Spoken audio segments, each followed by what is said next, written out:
Ce balado est propulsé par Kaleido, l'épargnitude qui en fait plus. Bienvenue dans l'univers à la hauteur de nos tout-petits. Je m'appelle Maggie Bélanger et cette semaine, j'ai choisi de questionner Caroline Gendreau, qui est orthophoniste, et également Catherine Parent, qui est une créatrice de contenu éducatif pour la clinique L'Intervenant, sur le sujet de l'anxiété avant les rassemblements familiaux. On le sait, les fêtes s'en viennent, mais à d'autres moments de l'année, il y a soit d'autres fêtes ou nos vacances estivales. Donc, nos enfants peuvent être amenés à vivre de l'anxiété, soit avant les rassemblements ou même pendant, à divers moments de l'année. Donc, j'en discute avec ces deux professionnels pour voir comment on peut désamorcer tout ça. Est-ce qu'il est intéressant d'en parler avant, donc des semaines avant l'événement ou quelques jours ou quelques heures pour pas non plus stimuler l'anxiété? Et quoi faire pendant le rassemblement si notre enfant, on voit qu'il est anxieux, si on a un hypersensible qui, par exemple, peut avoir de la difficulté à manger, s'il veut aller dans une autre pièce ou tenter d'être un petit peu plus tout seul dans son coin, qu'est-ce qu'on peut faire pour bien l'accompagner dans des situations comme celle-là? Et dans le segment coup de cœur, eh bien, j'ai voulu aller encore plus loin et je discute avec Nathalie Gagnon de l'entreprise FDMT. C'est cette entreprise qui est derrière le fameux Manimo, cette peluche lourde qu'on peut mettre sur nous pour venir calmer un peu le stress, l'anxiété. Donc, Nathalie va nous donner des trucs, des astuces, va nous suggérer également certains produits qui peuvent nous aider, nous, comme parents, mais également nos enfants, à bien vivre dans ces grands rassemblements-là. Parce que vous le savez, c'est ensemble qu'on peut être à la hauteur de nos tout-petits.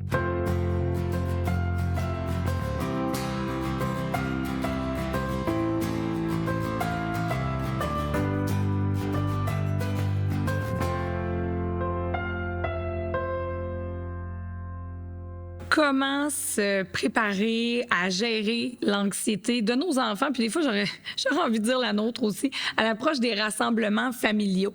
Le premier angle sur lequel j'aimerais vous amener, c'est l'enfant qui est en représentation. Je ne sais pas si ça vous rappelle des souvenirs, mais moi, j'ai l'impression parfois, là, quand j'étais petite, j'entrais chez mes grands-parents, j'avais même pas mon manteau d'enlever, puis je sais que c'était avec plein de bonne volonté, mais « Ah, salut, comment ça va? » Puis là, ils te parlent, puis là, qu'est-ce que t'as appris à l'école? Puis les plus petits, là, dis-moi donc ton mot préféré, puis ton animal, puis là, on est même pas déshabillés, puis déjà, il faut répondre à tout ça. Est-ce que ça peut être comme agressant puis anxiogène pour l'enfant?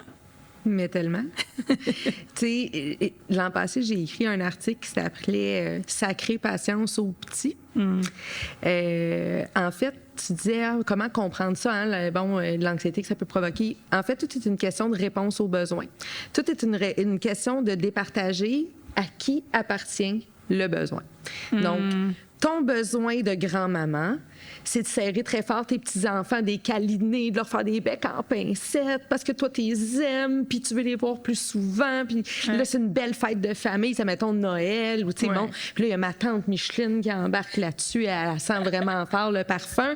Puis il y a mon oncle Gérald qui, lui, veut tout leur faire des petits galops, puis, tu sais, il est content, puis eux, leur besoin, c'est d'être proche de leurs petits, de revivre des beaux moments familiaux. Le parent de l'enfant, lui, son besoin premier, c'est il faut que ma famille trouve mes enfants acceptables. Oui. C'est pour ça qu'on va entendre souvent le fameux mais voyons, va donner un bec à ma tante Micheline, sois poli. Ouais. Fait que là, ce qu'on est en train d'envoyer comme message à l'enfant, c'est quoi? C'est si tu refuses d'avoir un contact physique que toi, tu n'as pas envie d'avoir. Ou pas tout de suite. Ou pas tout de suite. Ou ici, maintenant. Là. Dans ton ici, maintenant. Là. Tu viens de rentrer avec ton manteau chez grand-papa et grand-maman. Tu es déjà en train d'enlever ta tuque avec tes couettes tout croche. Puis on te demande déjà, chante-moi, là, Maggie, la belle chanson que tu as appris à l'école dans ton cours de musique. Ouais. Oui. Puis vous allez voir, là, écoutez toute Maggie, là, elle est super bonne. Puis là, on a Maggie qui arrive peut-être d'une semaine difficile à l'école, qui est peut-être juste bien fatiguée. Qui, elle, ça ne tentait peut-être pas de venir au rassemblement. Ses parents l'ont amenée parce qu'elle n'avait pas le choix de suivre. Ou on a la petite qui, elle, avait juste hâte de rejoindre ses cousins et ses cousines, puis, tu sais, d'être dans sa bulle. On ne sait pas l'état d'esprit de l'enfant. Je pense que c'est important de le respecter. Fait que, tu sais, je pense qu'il faut que les adultes comprennent que le besoin de l'enfant, qui est peut-être d'être dans sa bulle ou de prendre son temps, a son propre rythme, n'est pas nécessairement en réponse aux besoins du parent, qui est mes enfants paraissent bien aux yeux de la parenté, puis je me fais pas faire de critiques. Oui, je me fais pas faire des critiques comme mon Dieu, sont donc bien sauvages, les tiens. Puis, bien, ils répondent aux besoins aussi de grand-papa, grand-maman, ma tante Micheline, Molon Gérard, tu sais, que eux, bien, ils veulent donc câliner, puis donner de l'amour, puis tout ça. Fait que je pense que comme parents, notre devoir pour le développement de notre enfant, c'est de mettre notre pied à terre, notre limite de parents, en disant aux autres adultes, laissez-le arriver, laissez-lui son espace, donnez-lui sa bulle, puis c'est sûr qu'il va revenir par lui-même. Parce qu'en plus, un enfant qu'on force pas, c'est un enfant qui va avoir plus tendance à vouloir prendre son autonomie sociale, puis venir s'intégrer. Un enfant qu'on va forcer, qu'est-ce qu'on retrouve? On retrouve la petite Maggie en arrière de la jambe de maman. Ah oui, comme cachée derrière. Elle veut pas aller voir personne. Puis là, plus on la force, plus qu'elle est mal à l'aise. Fait que, tu sais, il y a ça à faire, je pense. Puis il y a beaucoup de réflexions à faire de la part des parents. Tu sais, je vais t'embarquer sur quelque chose. On parle beaucoup de consentement depuis les dernières années récentes, mais quand même, on l'enseigne maintenant à l'école primaire, le consentement.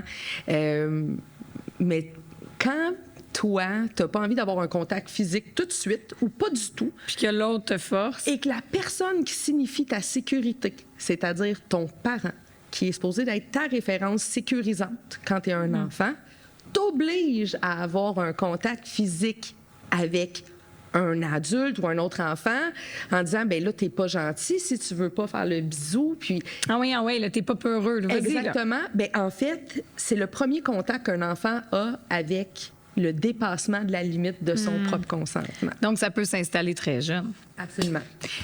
Mais Caroline, moi, je remarque parfois chez mes enfants, mes deux plus vieux n'ont pas de difficultés langagières particulières, mais lorsqu'ils arrivent dans un rassemblement familial, s'il y a beaucoup de gens, ils vont se mettre à parler en bébé. Pourquoi? Ça peut arriver, on peut le voir. Puis moi, j'aime voir les comportements des enfants comme... des comportements viennent cacher autre chose. Qu'est-ce que l'enfant essaie de nous signifier? Nous, on est adultes, on a des fois de la difficulté à reconnaître et à nommer nos émotions. Les enfants sont en apprentissage de tout ça, les émotions qu'on vit à l'intérieur, apprendre à les nommer, apprendre à le dire, c'est pas toujours facile non plus. Alors, ils nous montrent par leur comportement qu'ils ont comme un malaise. Ils arrivent dans des grands rassemblements. Ça fait aussi quelques années qu'on n'a pas eu de grands rassemblements, quelques fois pendant l'année.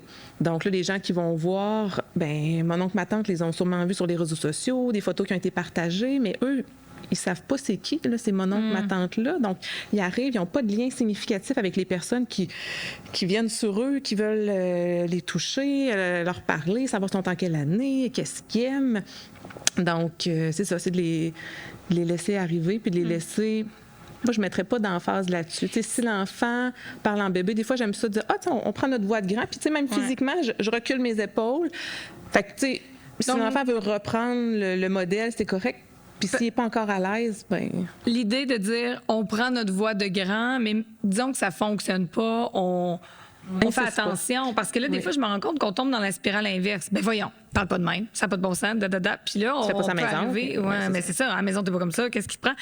Et là, ça peut être blessant pour l'enfant aussi, là. Pire, là, il va comme se recroqueviller sur lui, puis il va être encore mal à l'aise parce que lui, il sait pas comment intervenir. Puis des fois, ce qui est important aussi pour les parents, puis Catherine l'a nommé, c'est que notre enfant soit accepté socialement, qu'il soit poli, corresponde aux standards. Qu'il corresponde aux standards. Mais ça peut être, si notre enfant a des difficultés de langage, il n'est pas obligé de saluer verbalement. Si lui, il sait qu'il transforme les sons, il s'en rend compte. Puis déjà, à la garderie, à l'école, il se fait pas comprendre. C'est sûr qu'avec des inconnus, il n'arrivera pas, puis il va jaser, là. C'est vraiment anxiogène pour lui, mais il y a d'autres choses qu'on peut faire. Quand quelqu'un nous dit bonjour, on peut répondre avec un sourire, on peut faire bonjour de la main. Il y a d'autres façons de communiquer. D'autres façons. Puis, tu sais, c'est de se mettre aussi à la hauteur de l'enfant, puis de faire avec lui. Si l'enfant a de la difficulté dans ce contexte-là, puis est-ce qu'on est rendu là dans son développement? Est-ce que c'est notre priorité là, de lui apprendre au niveau social? Tu sais, si on a un petit de 3-4 ans qui a des difficultés langagières vraiment importantes, est-ce que c'est notre priorité? Ou là, on arrive dans un contexte nouveau, puis on a, tu sais, souvent, c'est des enfants qui ont des défis multiples aussi. Oui. Donc, on peut pas tout vouloir faire en même temps. Puis... Mais est-ce que ça peut valoir la peine, dans ce cas-là, peut-être, de préparer l'entourage? Parce que tu parlais aussi, Catherine, des besoins. Eux ont leurs besoins d'adultes, mais justement, peut-être pour diminuer un petit peu les attentes. Par exemple, un enfant qui a une difficulté ou qui va mélanger les sons, bien, déjà de de prévenir l'entourage pour éviter peut-être ce genre de phrase-là de « ben voyons, lui, je comprends rien de ce qu'il dit. Non, répète, je comprends pas. » Puis là, l'enfant, encore là, il va se recroqueviller sur lui-même. Vraiment une super bonne idée. Okay. De faire ça, de donner des petits trucs qui fonctionnent à l'enfant. Ça peut être que l'enfant amène un toutou ou un jouet qui est significatif pour lui. Donc, de dire aux adultes, jaser de ça, il est à l'aise, il connaît le vocabulaire. C'est plus facile de créer un contact. L'enfant a besoin d'un lien pour communiquer. Puis pour parler, sinon, il va être là, il va figer, il ne saura pas trop quoi faire. Et là, je vous amène justement sur les 2 dernières années, on l'a dit, là, de grands rassemblements familiaux, on n'en a eu pratiquement pas ou très peu. Les rassemblements fréquents aussi. En même temps, on nous dit souvent, ça prend un village pour élever des enfants. Qu'est-ce qu'on fait si nous-mêmes, en tant que parents, là, on a un petit bébé neuf ou on n'a pas tant envie de le prêter aux matantes, on n'a pas tant envie, mais en même temps, tu sais, je me dis, si cet enfant-là n'a pas vu beaucoup de visites, est-ce que ça pourrait lui faire du bien à lui? Parce que là, on pense à nos peurs à nous de maman, mais l'enfant, je veux dire, aller dans les bras de ma tante Monique 2 minutes. Tu sais, comprenez-vous ce que je veux dire? Il y a l'envers de la médaille. Des fois, on sort tellement peu qu'on peut être un petit peu possessif de nos enfants, mais en même temps, si on les laisse aller, ils vont apprendre d'autres choses, ils vont utiliser un langage qui est différent du nôtre. Des fois, il y a un accent, peu importe. Est-ce que ça peut être intéressant de se dire comme parent, garde, je baisse un petit peu ma garde, puis je laisse aller mes enfants? Je pense que c'est aussi une question... C'est drôle parce que Caroline elle parlait du contexte de lien pour le langage des enfants. Mais on va se dire, les mamans, les nouvelles mamans, OK, quand tu as un bébé tout neuf, je pense que les gens à qui tu veux confier ton bébé, c'est des gens avec qui tu as un lien. Fait que, tu sais, si déjà tu ressens des réticences au départ, puis tu as envie d'améliorer ça parce qu'on est comme consciente, bien, peut-être commencer justement à aller dans des rassemblements et avoir tes personnes significatives sur place à qui tu sais que tu peux donner bébé tout neuf sans te sentir complètement tout à l'envers, puis en même temps, en étant capable de faire un peu de détachement, tu sais, on désensibilise un peu. Oui, prendre le temps d'enlever ton manteau, d'arriver aussi en tant que personne. Puis, tu sais, moi, je le dis souvent, tu sais, on peut-tu aussi arrêter de juger les mamans? Ah ben ça, c'est sûr. Les mamans se jugent déjà très sévèrement elles-mêmes. Si, souvent, dans les familles, on va dire « Ben voyons donc, t'es ben trop couveuse. Ben voyons donc, t'es ben trop mère-poule. Ben voyons donc, elle l'élève pas comme il faut. Puis l'autre, elle est ben trop permissive. Ouais. » Tu sais, le jugement familial, là, à un moment donné, il faudrait que les gens prennent juste leur place puis dire « Ben la nouvelle maman qui est avec nous, je la connais, je suis sûre qu'elle fait de son mieux. » Puis si elle, cette journée-là, son mieux, c'est de garder son bébé dans son porte-bébé. Oui, parce que c'est un truc que je lisais sur des blogs de maman. Des fois, le fait qu'il soit dans le porte-bébé, ben, les gens, ils vont avoir peut-être moins tendance à le prendre premièrement, ou sinon, au moins, ils vont demander. Mais je pense que de demander, de toute façon, c'est la prémisse à tout, aux parents et à l'enfant, s'il est plus vieux. As-tu envie de venir avec moi? As-tu envie qu'on fasse telle chose ensemble? Et non pas prendre pour acquis que parce que c'est un enfant, il a donc bien le goût de venir manger un bonbon. Peut-être pas. Peut-être pas. Puis aussi, de ne pas passer non plus par-dessus les parents. Tu sais, moi, j'ai rencontré souvent des nouvelles mamans qui étaient bien fâchées parce que leur belle-mère avait fait manger du gâteau à leur enfant avant même eux. Moi, j'attendais là 1 an. Puis là, ben, elle m'a gâché mon plaisir. Puis il aurait pu avoir une allergie. Tu sais, je pense qu'il faut juste comprendre que maman puis papa, ben, c'est eux à qui on doit aussi s'adresser quand on veut faire des choses avec un plus petit. Je pense que c'est une question aussi de respect. Ouais. Puis en même temps, ben nous, comme parents, il faut aussi apprendre à dire « Oh, mamie, elle a donné 2 bains. Oh, c'est Noël. » Ah oui. Il va survivre. Il va se rendre à l'âge adulte. Puis ça arrive. Ouais. Je pense que c'est trouver une balance de part et d'autre. La vie, c'est un équilibre. Est-ce que c'est si grave que ça? Peut-être on peut se poser cette question-là. C'est sûr qu'on avait notre plan de match. Puis... Mais quand même, disons que ça arrive. Puis disons, on reprend l'exemple du gâteau. C'est vrai là, qu'avec un peu de recul, c'est pas si grave. Mais est-ce que tu dirais que c'est important de le nommer quand même à la grand-mère, de dire, écoute, regarde, je t'en veux pas, c'est pas grave, mais ça m'a fait quelque chose. T'sais, moi, j'avais un autre plan. Donc, la prochaine fois, est-ce que tu pourrais, s'il vous plaît, me le demander? ou nous, en tant que parents, aussi mettre un certain cadre. Oui. Tu sais, j'aimerais ça que l'enfant, il mange pas comme 3 parts de gâteau parce qu'après, quand il revient coucher chez nous, il s'endort pas avant 11 h le soir. Tu sais, c'est la base des relations humaines, c'est être capable de nommer. Communiquer. De se nommer, de nommer ses choses, de mettre ses limites. On apprend ça grand, mais tu sais, je veux dire, on s'entend, là, c'est dur, même adulte. on apprend ça vraiment trop sur le tard, à mettre nos limites. Mais justement, quand papa et maman réussissent à mettre leurs limites, qu'est-ce que les enfants font? Ils les observent, ils les imitent. Donc, je vais reprendre au bon ce que Caroline disait tantôt. Je trouvais ça vraiment intéressant. Elle disait qu'il y a des façons de dire merci. Hein, tu sais, un enfant qui a un trouble de langage pourrait, à la place de dire merci beaucoup, pourrait faire un sourire ou envoyer la main. Mais tantôt, quand je parlais des rapprochements physiques, donner un bisou, ça peut être un bisou souffler, oui. en push-push. Avec les virus aussi, c'est peut-être pas une mauvaise idée. Exactement, c'est pas une mauvaise idée. Puis en même temps, bien, ça peut mettre l'enfant plus confortable. Puis je pense que c'est important aussi d'accompagner l'enfant là-dedans. Fait que, on peut le faire ensemble, le bisou en push-push à ma tante qui, elle, nous connaît donc parce qu'elle nous a vus sur Facebook, mais que l'enfant, lui, de 3 ans, ne la connaît pas parce qu'il est né quelques mois avant la pandémie, puis tout ça. Donc, je pense que c'est aussi de nous, comme parents, d'intégrer les trucs avec l'enfant, puis de les faire avec lui. Puis ça se nomme à une famille. Hein? Puis ça se nomme, moi, ben mon enfant est moins à l'aise avec les rapprochements. Il va te faire des bisous push-push. Puis quand ça va y tenter, tu vas voir, il va venir te voir. Puis nous, on demanderait de respecter ça. Ça se nomme. Oui. Ça se nomme très, très bien. On appelle ça le respect. Ah non, c'est sûr. Diriez-vous, pour favoriser des rassemblements harmonieux aussi et diminuer l'anxiété que ça peut provoquer chez nos enfants, qu'il pourrait être intéressant de planifier le tout? Exemple, Noël, Pâques, une grande fête de famille. Je sais pas, avec le calendrier, par exemple, de dire, regarde, dans, mettons, 5 dodos, on va faire ça. Il va y avoir telle personne, des personnes que les enfants connaissent. Il va y avoir beaucoup de monde. Ça se peut que ça parle fort. Est-ce que ça vaut la peine ou, à l'inverse, je viens 5 jours avant créer l'anxiété? Ce que Catherine en pense, j'aurais tendance à le faire juste la journée même. OK. À pas planifier tout dépendant des enfants, puis justement à parler un petit peu de ce qui va se passer, qu'est-ce qu'on peut faire, comment on veut saluer les gens, est-ce qu'on va apporter un jouet, qu'est-ce qu'on peut dire de ce jouet-là. Si l'enfant a justement des difficultés de langage, on peut déjà venir nourrir un petit peu la discussion qu'il peut avoir autour du jeu. Mais c'est ça, je suis curieuse d'entendre ce que Catherine a dit. Moi, je suis vraiment d'accord avec Caroline.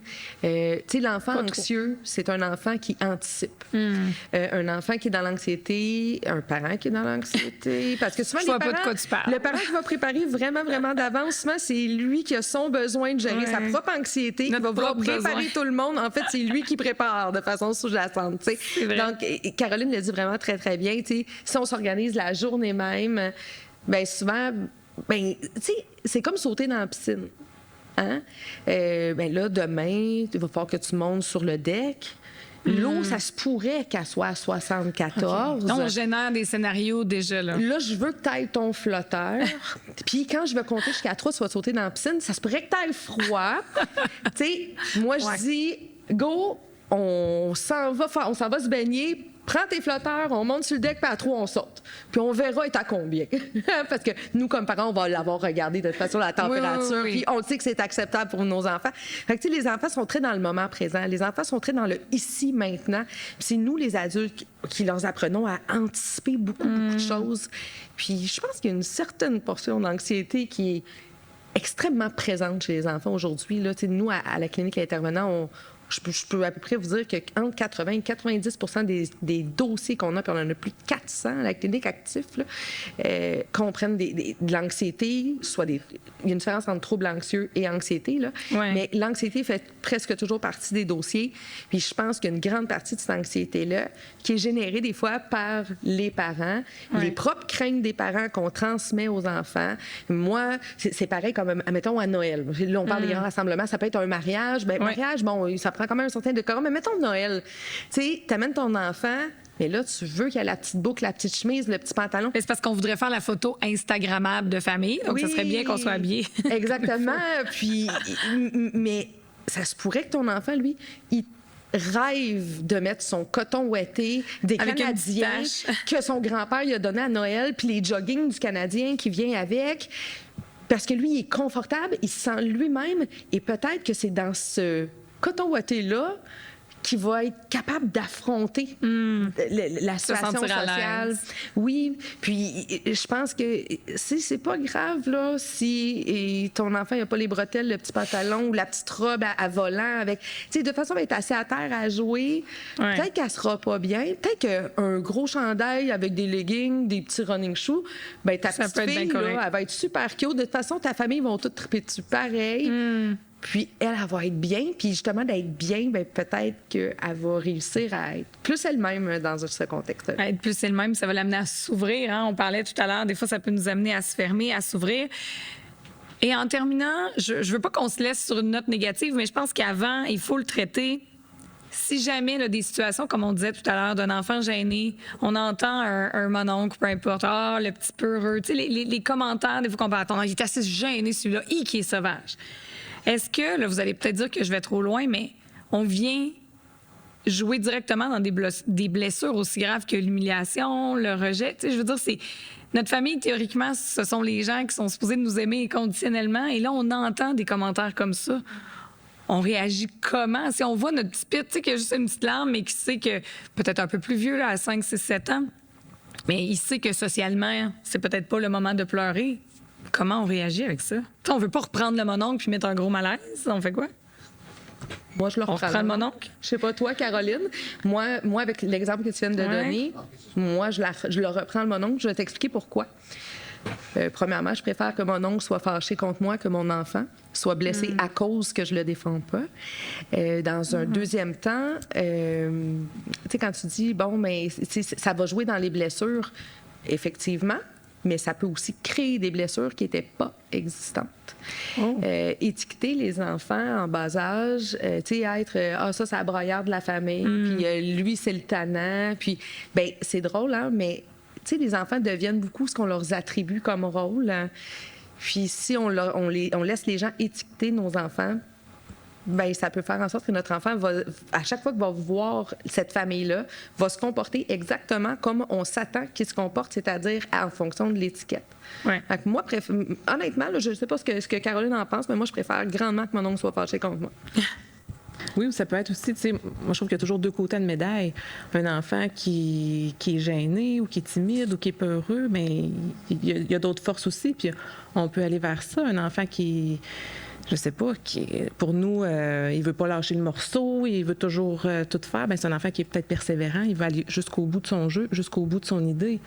Donc, tu sais, de faire voir à mon oncle, bien, toi, tu trouves qu'il est comme ça, mais en fait, mon enfant, bien... Il est vraiment persévérant, il est vraiment l'inverse de la travaillant. balle, Tu vas voir, ça. la construction, il va la faire jusqu'au bout, puis il va la réussir. Donc, c'est une façon aussi, peut-être moins brutale, mais de montrer l'autre côté et de montrer à l'enfant, justement, qu'on est là pour lui, qu'on le laisse pas avec ces commentaires-là, puis qu'on est un pilier sur lequel il peut compter. Absolument. Puis je suis d'accord avec Catherine. Peu importe, je pense, notre façon d'intervenir en tant qu'adulte, c'est important qu'on soit là pour l'enfant, puis qu'on lui montre qu'on est avec lui, qu'on ne laisse pas tout seul dans cette situation-là, puis se faire traiter de... Ouais. Ça, c'est Exactement. pas Puis c'est pas nécessairement de faire une grosse explosion de chicane familiale que de mettre la limite. C'est quand un parent met sa limite pour défendre son enfant, bien, l'enfant apprend à mettre sa limite. Tu sais, c'est vraiment... C'est bienveillant, en fait, comme apprentissage. Puis les enfants, on s'entend, ça fait partie du développement, ils vont toujours être confrontés à de l'adversité. C'est comme ça aussi qu'on se construit une coquille, ça qu'on apprend. puis on se construit une certaine force intérieure pour affronter la société. Puis, tu sais, on sait très bien que comme adulte, on en affronte plusieurs des choses. Mais honnêtement, je pense que, tu sais, on s'entend, là, dans les besoins de base d'un enfant, là, je ne ferai pas la théorie de Maslow, mais tu sais, la sécurité, c'est comme très important. Oui. Mais la sécurité, c'est pas juste de me faire protéger physiquement, c'est aussi me faire protéger émotionnellement. Ouais, la sécurité affective Ça, c'est un aussi. rôle de parent. Oui, exactement. Puis on s'entend que l'affect chez un enfant, c'est quelque chose qui est tellement fragile puis malléable. Il est vraiment en construction. Toute la structure émotionnelle interne. Mais tu sais, je pense que c'est important de mettre nos limites devant nos enfants pour aussi leur apprendre à le faire plus tard. Tu sais. Et sur une note, justement, plus positive, pour peut-être donner des trucs d'accompagnement aux parents, si on sait que pour notre enfant, c'est vraiment un défi d'arriver quelque part, de saluer, de se présenter devant un grand groupe, que ce soit un rassemblement familial ou éventuellement même des fois à la garderie, ils arrivent, puis tous les enfants sont déjà là, donc là, ils ont moins envie d'entrer. Est-ce qu'on pourrait peut-être travailler ça étape par étape? Je sais pas, par exemple, au centre d'achat, lui dire, va payer l'article que tu vas acheter, de parler à une personne ou d'entrer en communication avec une personne, un étranger, de lui donner de petits défis comme ça au quotidien pour l'amener à se construire? Oui, puis moi, j'aime y aller avec ce que j'appelle des portes d'entrée. C'est quoi la porte d'entrée pour l'enfant? Tout le monde en a. On en a tous, même en tant qu'adulte. Nos portes d'entrée sont différentes pour communiquer. C'est quoi les intérêts? Vers quoi ils se dirigent? Si effectivement, il y a un intérêt, on est au centre d'achat, puis on est dans une boutique, il adore ça, bien là, ça peut être un bon contexte. Il se sent déjà bien dans un milieu où... il trouve ça beau, il trouve ça le fun. On a choisi quelque chose pour lui. Là, ça peut être un bon contexte, mais si à l'épicerie, ça ne tente pas, il est assis dans le panier, on l'a obligé parce que là, on était sur le chemin pour le retour à la maison, puis on avait un arrêt à faire. Là, c'est peut-être moins le bon moment, mais il y a toujours une porte d'entrée à communiquer. Il suffit de se donner du temps. Je pense, nous, en tant qu'adultes, puis de respecter le rythme de l'enfant aussi là-dedans. Fait que je pense que c'est vraiment, puis tu sais, Catherine l'a nommé tantôt, une question de respect de rythme de part et d'autre de l'adulte et de l'enfant. Oui, c'est super intéressant ce que Caroline dit. Moi, ça m'inspire un peu, tu sais, quand on traite, mettons, un enfant qui a très peur des chiens, quand on désensibilise face à l'objet anxieux, bien évidemment, un enfant qui a peur des chiens, on va pas tout de suite le mettre dans une pièce avec un Rottweiler. T'sais, ce qu'on va faire, c'est qu'on va commencer par lui montrer des images de chiens. Ensuite, on peut passer devant la vitrine de l'animalerie pour regarder des chiens à travers la vitre. Étape par étape. Étape par étape. Mais avec l'anxiété sociale, on parle des grands rassemblements. Bien, ça peut être... Admettons, on sait, là, admettons on serait à l'approche de Noël, OK, ou qu'il y a un gros mariage qui s'en vient en été, ou peu importe. On peut, sans le dire à l'enfant, pour pas créer encore de l'anticipation, mais on peut se dire comme parent, OK, bien moi, un mois avant Noël, on va faire un appel FaceTime avec toute la famille, justement, du Bas-Saint-Laurent. Puis on va faire un appel FaceTime, puis il va y avoir comme plein de gens à l'écran. La deuxième étape, ça pourrait être, mettons, d'aller souper chez un couple d'amis où est-ce que mon enfant se sent bien, mais d'ajouter, mettons, une personne. Je connais moins. Exactement. Puis pour pouvoir l'amener justement à aller dans le bas du fleuve, rencontrer les 30 membres de la famille. C'est vrai. Mais c'est de la désensibilisation, c'est de l'exposition. Au fur et à mesure. En fonction du rythme, comme Caroline disait. On expose en fonction du rythme de la personne. Être à l'écoute de notre enfant, de ses besoins, respecter son rythme et savoir, je pense, mettre nos limites comme parents. C'est ce que je retiens beaucoup de notre entretien aujourd'hui. Merci, mesdames.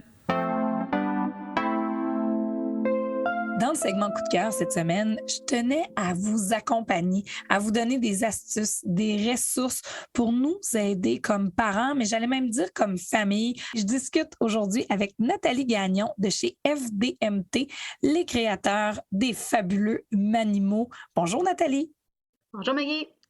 Chez FDMT, là, vous avez développé les peluches réconfortantes ou, ma fille dit même, les animaux lourds, communément appelés les Manimaux. En quoi ça nous aide réellement à nous calmer? Bien, au départ, ça fait 20 ans qu'FDMT existe. Un des premiers produits, outils ludiques au niveau sensoriel qui a été créé, c'est le Manimo. Puis la clé, c'est vraiment son poids.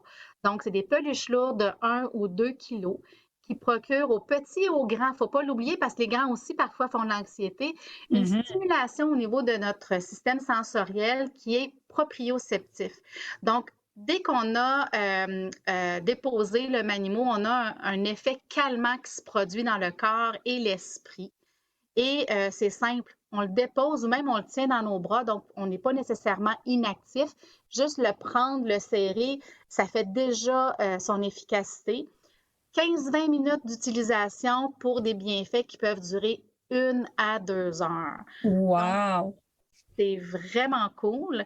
Puis tu parlais de réveillon de Noël ou d'autres rassemblements. Fait que parfois, la période pour se rendre en voiture peut être longue. Fait qu'on peut profiter des bienfaits en le déposant sur nous pendant le trajet. Puis déjà, à notre arrivée, on va avoir une meilleure réceptivité puis un meilleur contrôle de nos émotions pour être finalement chez des gens qu'on connaît peut-être un petit peu moins. Ah, c'est une excellente idée. Donc, comme ça, déjà, les enfants, et j'allais même dire les adultes, parce que nous aussi, ça nous arrive parfois d'être anxieux. Je pense, par exemple, à une entrevue qu'on pourrait avoir pour un emploi ou quoi que ce soit. Eh bien, pourquoi pas emprunter le maniement de notre enfant?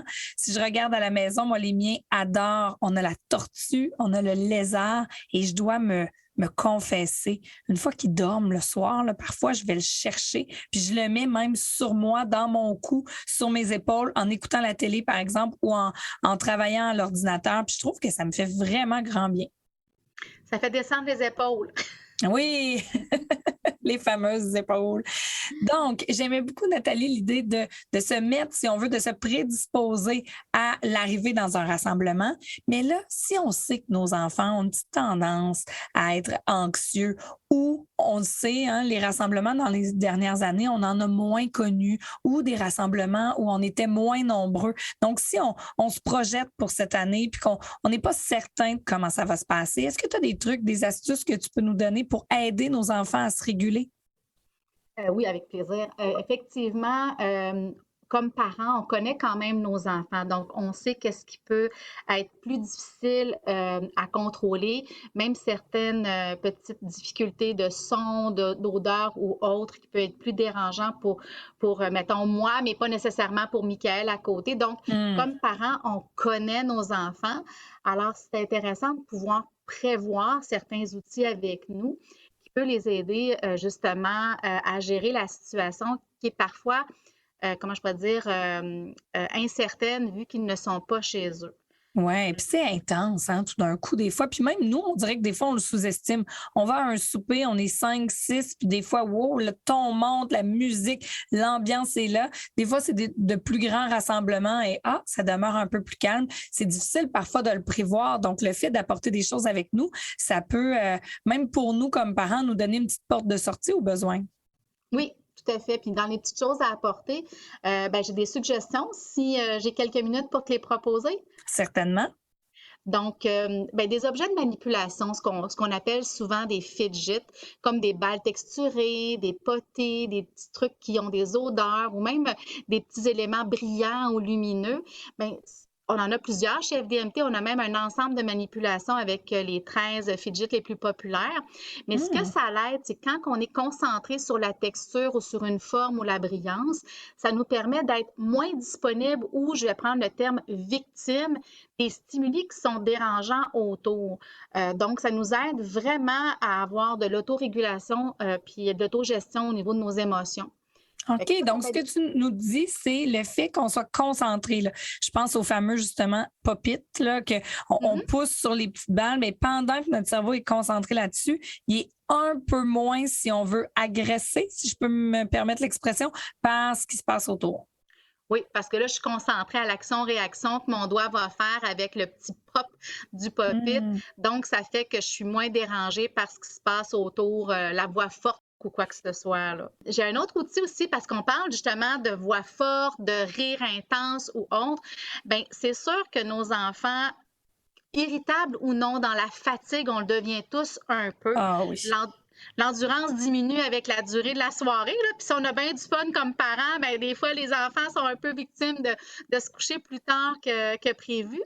Alors, les coquilles insonorisantes vont venir aider autant les jeunes que les moins jeunes à rester dans l'action au lieu de vouloir constamment se retirer puis aller un petit peu se camoufler là, dans un coin. Fait que ça permet qu'ils restent avec nous pendant justement nos rassemblements. Là. Fait que ça coupe un certain nombre de décibels, mais ça ne coupe pas entièrement. Donc, ils vont quand même nous entendre légèrement et pouvoir participer à la conversation, mais avec beaucoup moins d'énergie à mettre parce que les bruits sont trop forts pour eux. Là. C'est une excellente idée, Nathalie. Honnêtement, je n'y aurais pas pensé. On dirait que pour moi, les coquilles, c'était beaucoup pour les nouveau-nés, nos tout petits, lorsque l'on va dans un festival, un spectacle, par exemple. Mais j'adore ça parce que je me rends compte que souvent, mes enfants, par exemple, quand ça devient trop fort, ils ont tendance à vouloir s'en aller dans une chambre ou aller un petit peu plus loin, probablement aussi pour retrouver de la tranquillité. Donc, j'aime ton idée avec la coquille qui puisse eux, être plus confortables, mais aussi rester avec nous, puis quand même être témoins de l'action, être là et prendre part au party. Pas non plus qu'ils associent qu'à chaque fois qu'il y a des rassemblements, mais hop, ils s'en vont à l'extérieur puis sont un peu mis à partie quand c'est pas ça le but, là. Exactement. Puis, tu sais, on a beaucoup associé les coquilles insonorisantes à certains besoins particuliers, mais je pense qu'on a tous besoin, comme individus, à un moment donné, de diminuer l'intensité des sons autour de nous, puis ça fait du bien, là. On parle des bruits, mais au niveau du corps, est-ce que tu as des trucs, une astuce pour nous aider, on dirait, à se recentrer dans notre corps? Oui, effectivement, plus la soirée avance, plus on peut voir de l'agitation moteur chez nos enfants où ils vont commencer à parler de plus en plus fort, de plus en plus vite, puis on sent qu'il y a une désorganisation qui s'installe. Donc, si on veut éviter ça, tout ce qui est ce qu'on appelle proprioceptif, donc tout ce qui amène un réconfort sur le corps, des couvertures pesantes, la couverture lestée, les manteaux, là, des fois on sort des manteaux là, qu'on n'utilise pas trop au quotidien parce que justement sont trop pesants pour aller faire nos courses ou du magasinage, mais là pour cette sortie-là, on en profite. Mais des fois c'est le fun d'y mettre. Puis on a tous un souvenir, là, soit que ça sentait bon, que le manteau était doux, mais il était surtout très réconfortant. C'est vrai. Il y a aussi des coussins. Les coussins qu'on a qui sont un peu gros, qu'on va venir mettre nos bras autour pour faire des gros câlins. Chez FDMT, on a d'ailleurs un coussin qu'on appelle balle câlin parce qu'on peut rentrer nos mains à l'intérieur. Ah, donc c'est comme un coussin ou une balle, justement, pour nous faire des câlins. Toujours un chat et un chien animaux qui est toujours le bienvenu parce qu'ils sont hyper allergènes, puis ils donneront pas de poils à nos hôtes pour le lendemain après la fête, là. Et ils ont toujours envie d'avoir des câlins, nos animaux, ça c'est sûr. Et d'ailleurs, Nathalie, en terminant, est-ce que selon toi, ça pourrait être intéressant peut-être d'en parler avec notre enfant avant de partir? Je veux pas dire parler pour stimuler leur anxiété, mais peut-être simplement de dire, écoute, si à un moment donné, durant la soirée, tu te sens fatigué, ou c'est un petit peu intense, maman, papa, on a apporté des choses avec nous, viens nous voir, on a des choses pour toi, pour t'accompagner. Oui, moi, je pense que c'est vraiment une bonne idée parce que les enfants comme les adultes qui sont anxieux n'aiment pas nécessairement la surprise et l'inconnu. Donc, le fait de savoir qu'on a à portée de la main dans un environnement qu'on ne connaît pas, donc on n'a pas accès à nos choses aussi facilement que si c'est mes parents qui reçoivent. Donc, savoir que dans un sac, j'ai ce qu'il me faut pour me réconforter ou pour m'aider à m'apaiser, oui, ça peut rendre beaucoup de confiance dans cette nouvelle invitation parce qu'on ne se le cachera pas, après 2 ans de pandémie, il y en a que ça va être leur premier grand rassemblement. C'est vrai. Donc, ça fait de l'inconnu. Donc, ça peut aider finalement à rendre le tout encore plus agréable et festif pour tout le monde, puis que ça devienne un beau souvenir. Oui, exactement. Puis vraiment, moi, je le vois aussi là, comme une police d'assurance. Ça se peut que vous n'en ayez pas besoin, mais rendu là, de toute façon, on a déjà les mains pleines. Il faut déjà apporter plein de choses. Alors, pourquoi pas avoir un petit sac avec des objets sécurisants, réconfortants, qui pourront nous servir aux besoins. Et là, Nathalie, on a entendu tes suggestions pour ceux qui nous écoutent via YouTube. On a vu également les produits. Si on veut s'en procurer, on se rend sur le site de Manimo et de FDMT, pardon, et j'imagine qu'à cet endroit-là, on doit voir tous les points de distribution. Donc, dans le fond, on a pour le Manimo, donc c'est manimo.ca, on va pouvoir rentrer notre code postal et à ce moment-là, trouver le point de service le plus proche de chez nous. Donc, on a plusieurs bannières, là, autant dans le pharma que la boutique de jouets, qui offrent le Manimo sur leur plancher. Et pour d'autres outils, on peut aller sur fdmt.ca. Et j'ajouterais que peu importe ce que nous, on amène pour notre enfant, ça se pourrait bien qu'on rende un autre enfant bien agréablement intéressé et que ça va l'aider lui-même à passer à travers la soirée. Fait que des fois, si c'est pas pour notre enfant, ça peut faire plaisir à un autre puis rendre la vie des parents beaucoup plus simple. Oui, c'est vrai, j'avais pas pensé, mais effectivement, des fois, un cousin, une cousine qui peut se retrouver dans cette situation-là, donc nos objets pourront être utiles. Merci beaucoup, Nathalie, et pour tous ceux qui nous écoutent, eh bien, rendez-vous sous la publication pour avoir les liens afin de pouvoir retrouver les Manimo et tous les autres objets distribués par FDMT sur leur site web. Merci, Nathalie. Et voilà, c'est ce qui complète cet épisode. Je vous invite à aimer, commenter, partager, adorer, m'écrire également si vous avez des commentaires, des suggestions, des idées de sujets. Ça me fait toujours plaisir d'échanger avec vous. Un merci tout spécial à mes invités aujourd'hui, Catherine Parent, créatrice de contenu éducatif pour la clinique L'Intervenant. Également Caroline Gendreau, orthophoniste. Nathalie Gagnon qui a participé au coup de cœur. Elle est de l'entreprise FDMT. Merci à Sylvain Berger-Thibault du Studio 706 pour sa patience lors du montage et également la création de notre fabuleux jingle. Mon nom est Maggie Bélanger et ça me fait sincèrement plaisir de vous accompagner à chaque semaine parce que vous le savez, c'est ensemble qu'on peut être à la hauteur de nos tout-petits.